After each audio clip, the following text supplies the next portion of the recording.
Neonovelas ligeras. Esta novela no me pertenece crédito a sus respectivos creadores. Anomalía de Almistior. Capítulo 14. Colina Alnos. Decir que Zero estaba cansado era subestimar las cosas.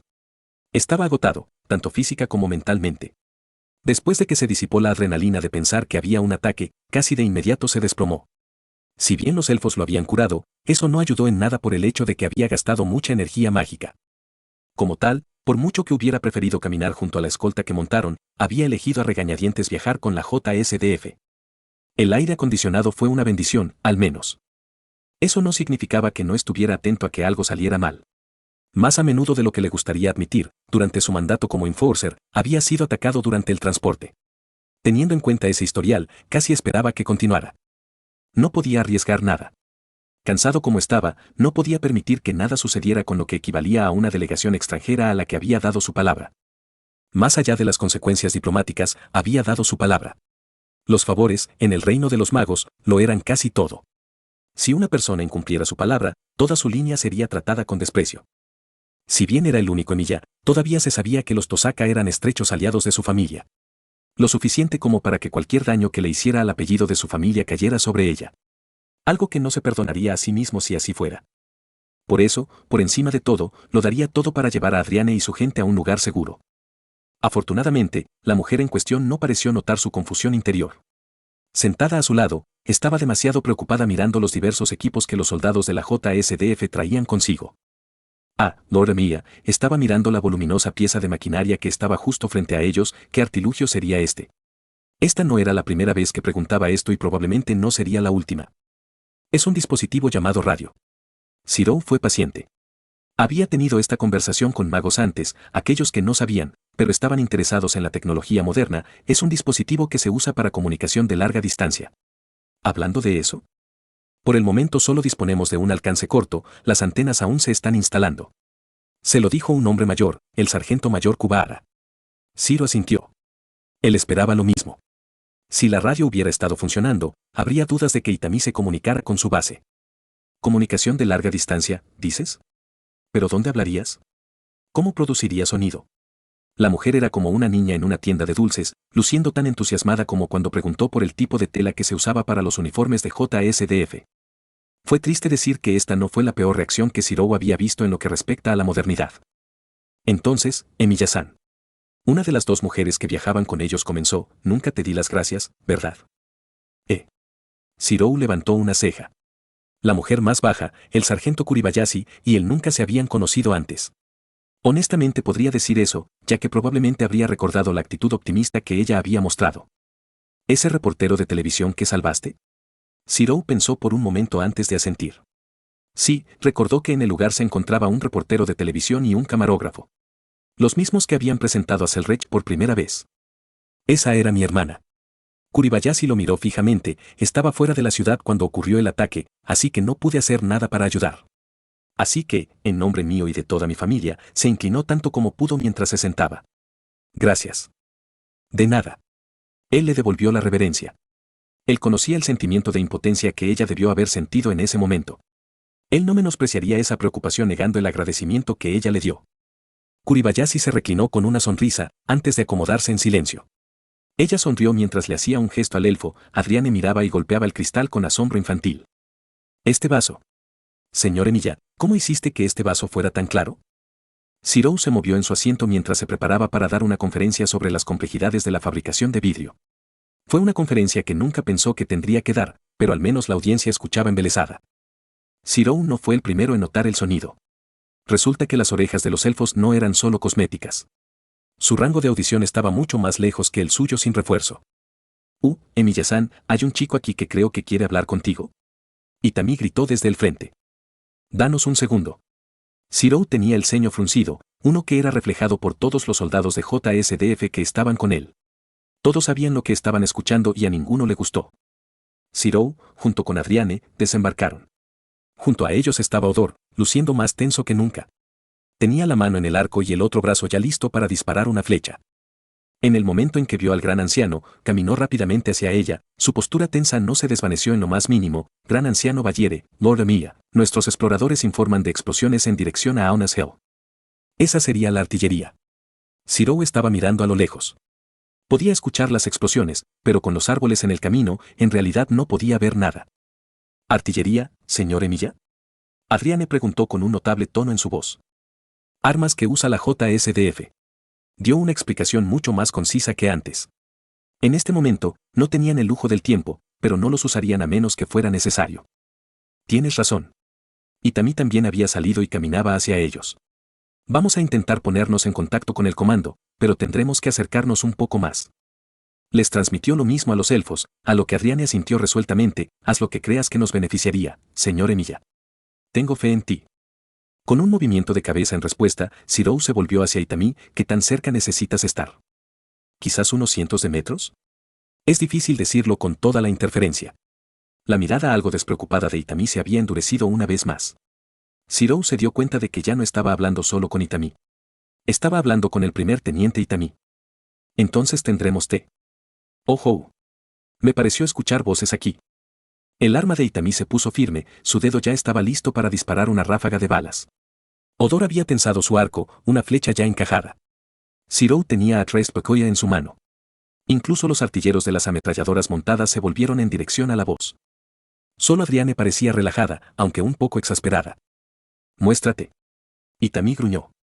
Nadie excepto Zirou y el resto de la JSDF pudieron entenderlo, pero su tono dejó claro su mensaje. Mientras tanto, el ejecutor estaba escaneando el área con ojo crítico. No había indicios de que hubiera alguien allí, pero la voz tenía que venir de alguna parte. Está bien, está bien. Estoy disipando el hechizo, dame un segundo. Lentamente, entre un destello de partículas azules, apareció un anciano. Era bajo y llevaba un sombrero puntiagudo, no muy diferente de un mago estereotipado. El sabio Catón. Antes de que alguien pudiera interrumpir, Adriane interrumpió la conversación con un nombre. Ah, señora Bayere. El anciano, Cato, le sonrió al elfo: te ves tan encantador como siempre. ¿Y Odor, eres tú? ¿Cómo está la niña? ¿Está bien? Tú que está bien, sabio Cato. Odor soltó un suspiro mientras retraía su arco, un poco conmocionado, pero bien de todos modos. ¿Lo conoces? Zirou no había descartado su espada, ni Itami y la JSDF habían dejado que sus armas se alejaran del anciano. El ejecutor sabía que normalmente los magos mayores eran los más peligrosos. Sabían más que cualquiera de los más jóvenes. Y este hombre era un mago en todos los sentidos. En el momento en que disipó su invisibilidad, los sentidos de Zirou se volvieron locos. Podía oler la gran cantidad de poder que contenía su engañosamente frágil cuerpo. No solo eso, sino que podía sentir la misma tierra moverse alrededor del bastón que llevaba el hombre. Él era poderoso. Si hubiera querido, podría haberlos matado sin que nadie se diera cuenta. En efecto. Adriane habló, lo mencioné antes, si mal no recuerdo. El sabio Cato el Altestan, de Coda Village. Culpable de los cargos. Cato no parecía preocuparse demasiado por la amenaza en su contra. Para Zirou, eso era común, los magos generalmente tenían un plan de respaldo. Alguien como Cato no viviría tanto si no se preparara para cualquier ocasión. Sabio Cato, déjame presentarte a Lord Zirou Emilia y a Sir Yuji Itami del JSDF. Una breve repetición de Zirou al JSDF, ante lo que los ojos de Cato se iluminaron. Mientras Itami y los artilleros se relajaban, el mago habló. Ah, obtuviste un hechizo de traducción y, sin embargo, tus compañeros no. Déjame arreglarlo por ti. Antes de que alguien pudiera responder, el hombre había dibujado un patrón complejo en el suelo. La energía mágica se arremolinaba en el bastón y, en menos de un segundo, un estallido de luz los rodeó a todos. Kansou se unió a Bakuya, y Zirou ambos estaban listos para lanzarlos. Solo el suspiro cansado de Adriane y la postura incómoda de Odor le impidieron hacer algo. ¿Qué hiciste? Eso no significaba que no los tiraría si no le gustaba la respuesta del mago. Oh, solo un hechizo de traducción, ¿no estabas escuchando? Cato rechazó la amenaza poniendo los ojos en blanco. Sabio Cato, pensé que habíamos discutido tu propensión a lanzar hechizos sin el debido permiso. El gran anciano gimió en una demostración que mostraba cuán común era esto. ¿Lo hicimos? Ahora que lo mencionas, recuerdo que dijiste algo hace más de 30 años, pero creo que nunca estuve de acuerdo. ¿Puedo entenderte ahora? Itami los estaba mirando, con el brazo congelado en medio de apuntar con su arma al mago. Hechizo de traducción. Realmente, esta es la tercera vez que digo esto. Suficiente de eso. Zirou descartó sus espadas. Los elfos estaban relajados alrededor del hombre. Por lo que habían demostrado, no habrían hecho eso si no confiaran en Cato hasta cierto punto. ¿Qué estás haciendo aquí, sabio Cato? Más allá de todo el fiasco que estaba ocurriendo en Alnus, el hecho de que Cato estuviera aquí era preocupante, algo que Adriane pensó de sí misma, considerando su pregunta. ¿No deberías estar con el resto de Coda? Sobre eso. Un ceño fruncido apareció en el rostro del anciano antes de hacer un gesto para seguirlo. Con una rápida mirada a Itami, quien rápidamente fue a susurrarle algo a su segundo al mando, se dispuso a unirse a él. Si Cato hubiera querido atacarlos, ya lo habría hecho, pensó. Rápidamente los llevó a un claro, uno que a Zirou le sorprendió no haber visto de antemano. Dicho esto, el anciano probablemente tuvo algo que ver con eso. A su alrededor, podía ver un puñado de personas. Solo un grupo pequeño, un par de hombres y mujeres, y más de unos pocos niños que parecían perdidos. Ah, puedo ver que lo entiendes. Cato tenía una sonrisa sombría en su rostro, la gente aquí fue abandonada a su suerte mientras el resto de los aldeanos huían del dragón rojo. Hemos estado viajando hacia el oeste, tratando de pasar por Alnus y alejarnos del imperio. No nos dimos cuenta de que Alnus estaría ocupada, ni pensamos que el imperio la atacaría. Asintiendo, Zirou aceptó la noticia. El único enemigo que habían creado aquí era el imperio, por lo que sería un hecho quien estaba atacando. Aún así, que estuvieran usando artillería ahora era un presagio, por decirlo menos. Entonces, me gustaría traerte buenas noticias. Adriane dio un paso adelante con un brillo en sus ojos, uno que hizo que Zirou huyera casi instintivamente. El dragón rojo ha sido asesinado. Cato se animó. ¿Hablas en serio? En efecto. Con una sonrisa confiada, miró a Zirou, asesinado nada menos que por el propio Lord de Milla. Hubo un momento de silencio, antes de que el anciano se riera a carcajadas. Mierda. No pensé que encontraría a un Dragon Slayer hoy. Su risa se apagó mientras miraba a los aldeanos. Necesitaba eso.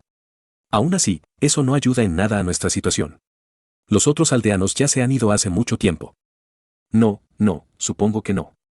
Adriane miró hacia abajo, antes de girarse para mirar a Zirou. Señor Emilia, no creo que puedas ayudar.